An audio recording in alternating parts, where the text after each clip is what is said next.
안녕하세요. "어떤 일로 연락 주셨을까요?"에 대한 변협 등록 가사법 형사법 전문 변호사 지재훈 변호사입니다.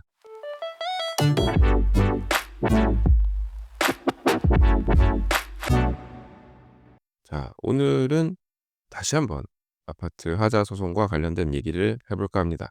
지난번 에피소드를 듣고 또 몇몇 분들이 질문을 주셨어요. "변호사님, 그래서 소송하면 도대체 얼마를 받을 수 있을까요?"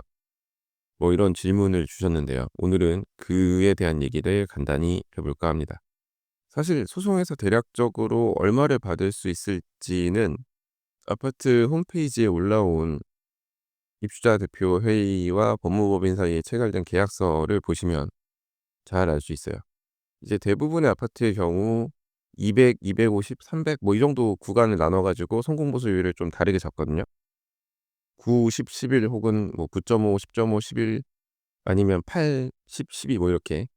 아무튼 성공 보수율은 조금씩 다르지만 결국 가구당 200에서 300 사이 정도를 예상하고 계약서를 쓴다는 걸 확인하실 수 있을 겁니다. 실제로도 그렇고요. 근데 이제 이 가구당 200에서 300 이라는 수치는 그 판결문에서 인정된 그 금액을 비용이나 이런 거 저런 거 다 제하지 않고 단순하게 소송에 참여한 채권 양도를 해준 세대 기준으로 계산을 해서 나온 금액을 말하는 겁니다. 그러니까 실제 손에 쥐는 금액은 이거보다 더 작을 수 있죠. 예를 들어서 판결문 상의 금액을 세대수로 나눴을 때 세대당 한 200만 원 정도 받을 수 있다고 가정을 하면 거기서 일단 변호사 성공 보수를 10% 떼면 180이 되고, 이제 거기에 채권 양도 비용, 하자 진단 비용 뭐 이런 것도 빼면 한 3만 원에서 5만 원 또 날아가죠. 그럼 175만 원. 근데 인제 과하게 청구해서 또 상대방 소송 비용까지 물어주면 또 가구당 한 몇만 원 빠진다고 가정을 하면 실제 손에 쥐는 돈은 한 170 될까요? 뭐 170이 많다면 많은 돈이겠습니다만 사실 이 소송은 하자보수에 가름하는 손해배상 청구예요. 하자보수를 받고 거기에 플러스 170이 아니라 그냥 생으로 170 받고 나머지 하자는 이 170 안에서 처리를 해야 된다는 뜻입니다. 만약 실제 하자보수에 들어가는 돈이 170 이상이라면 이 소송은 사실 손해죠. 게다가 지금 당장 소송 제기해서 바로 170 받을 수 있는 것도 아니고 3 년, 4년 뒤에 170 받는 거예요. 이제 과연 그 금액이 큰가에 대해서도 한번 생각해 보실 필요는 있습니다. 3-4년 동안 하자보수 못 받고 그런 것도 다 생각을 하셔야 되거든요. 그럼 3-4년 동안 시공사에서 인제 하자보수 안 해 주면 자체적으로 처리를 해야 되는데 예전 아파트들 같이 공용 부분에 뭐가 별로 없으면 상관이 없을 수 있어요. 크게 부담이 안 될 수 있어요. 그런데 요즘 아파트들은 단지도 워낙 크고 이게 주차장도 지하 몇 층까지 있는 데다가 분수대니 뭐니 이런 거 저런 거 다 있잖아요. 근데 그 분수대에서 물이 새고 비 많이 오는 날 지하 주차장에서 막 물이 떨어지고 그러는 상황에서 이제 하자 소송을 이미 진행하기로 결정을 했다면 시공사에게 하자보수 청구를 하기가 어렵습니다. 시공사에서는 사실 해줄 이유가 없죠. 어차피 돈으로 퉁치면 되는데 이제 와서 굳이 해줄 이유가 없죠. 그러다 보면 아파트 입주민만 속이 타는 겁니다. 이제 관리비는 관리비대로 더 나오고 돈은 언제 받을지도 모르겠고, 이제 이런 말씀을 드리면 "아 저는 어차피 거기 세입자 두고 있어 가지고 별로 상관없어요." 뭐 이런 말씀을 하시는 경우도 있거든요. 근데 길게 보면 그게 결국 집값이랑 연관이 안 될래 안 될 수가 없어요.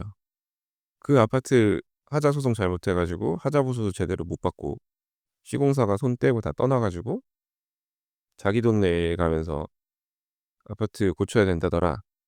뭐 이렇게 소문이 나면 세입자 받기도 어려울 수 있고 집 팔 때도 좀 손해를 볼 수가 있을 겁니다. 뭐 극단적인 예를 들긴 했는데 그럴 가능성이 제로는 아니에요.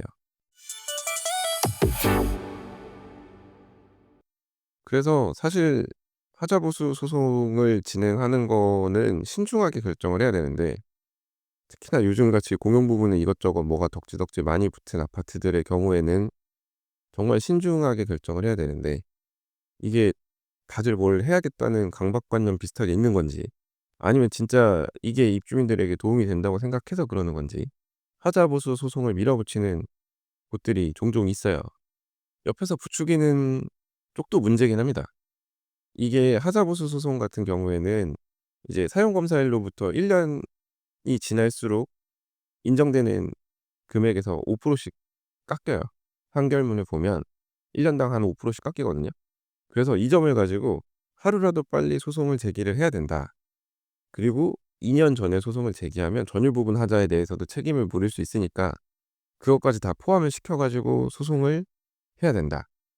이러면서 인제 빨리 소송을 하라고 누군가를 부추기고 이런 경우를 볼 수 있는데, 물론 그 5% 라는 금액이 적지는 않아요. 적진 않은데, 근데 길게 보면 이러나 저러나 소송은 3-4년 끌리고 시공사 입장에서는 끌 만큼 소송 끌 거예요. 왜냐하면 소송을 길게 끌수록 인정되는 금액이 낮아지는 걸 알고 있으니까. 그런 상황에서 뭐 서둘러 가지고 소송 제기한다고 해서 금전적으로 엄청나게 큰 이득이 될지는 사실 몰라요. 모르는 일입니다. 그거 5%더 받는 것보다 사실 하자보수 제대로 따져 가지고 받는 게 더 나을 수도 있어요. 인제 제가 이렇게 말씀을 드리면 "뭐 이렇게 부정적이냐. 그리고 애초에 하자보수 소송에서 돈 받으려고 우리가 지금 이걸 진행하는 게 아니다. 합의를 먼저 하고 그게 안 되면 소송으로 가는 거 아니냐. 당신 누구 편이냐. 시공사에서 나온 뿌락지냐." 놀랍게도 제가 실제 들었던 말입니다. 이 얘기를 하면 또 얘기가 옆으로 샐 수 있으니까 다음에 이 얘기는 하도록 하고, 아무튼 하자보수 소송 전에 합의를 한다고는 하죠, 다들. 그걸 조건으로 하자 소송 진행할 법률 대리인을 찾고 다들 선임을 해서 협상 테이블에 앉기는 해요. 근데 인제 합의가 쉽지는 않죠. 이 합의가 쉽지 않은 것에는 여러 가지 이유가 있는데, 일단 법무법인이랑 체결한 계약서만 봐도 '이거는 합의를 전제로 하는 게 아닌데.'라고 생각하실 수밖에 없습니다. 일반적으로 하자 소송 진행하는 경우 위임 계약서에 소송 전에 합의하는 경우 성공 보수 한 1% 내지 2% 이렇게 정해 놓거든요. 그런데 소송에서 승소하면 성공 보수가 10% 예요. 자, 단순하게 생각해서 손해배상 받을 게 100억 정도 된다고 가정을 했을 때 법무법인에서 그걸 합의로 끝내면 받을 수 있는 돈은 1억 내지 2억 이에요. 근데 이거 소송까지 끌고 가면 그 10 배인 10억 이상을 받을 수 있단 말입니다. 소송 끝날 때까지 걸리는 시간은 3 년? 길면 4 년? 이런 상황에서 3-4년 기다리면 1 억이 10 억이 되는 상황에서 어느 누가 합의를 하려고 할지 한번 생각은 해 보시는 게 좋아요. 이게 단순히 그 담당하는 법무법인의 선의에 기대기에는 성공보수 책정 액수가 너무 많이 차이가 나거든요. 물론 대놓고 판을 깨는 그런 행위는 안 하겠지만 어지간해선 이쪽도 합의할 생각이 없다고 봐야 되지 않을까. 저는 그 계약서 보면 그런 생각이 들어요. 이제 제가 이런 말씀 드리면, 아니 뭐 성공보수는 그렇게 책정이 되어 있다고 해도 어차피 최종적으로 결정하는 건 입주자 대표 회의 내지는 입주민들인데 일단 협상 테이블 나가 보고 적당한 합의안을 받게 되면 합의를 하면 되지. 이게 뭐가 문제냐 뭐 이런 말씀을 하시기도 하거든요.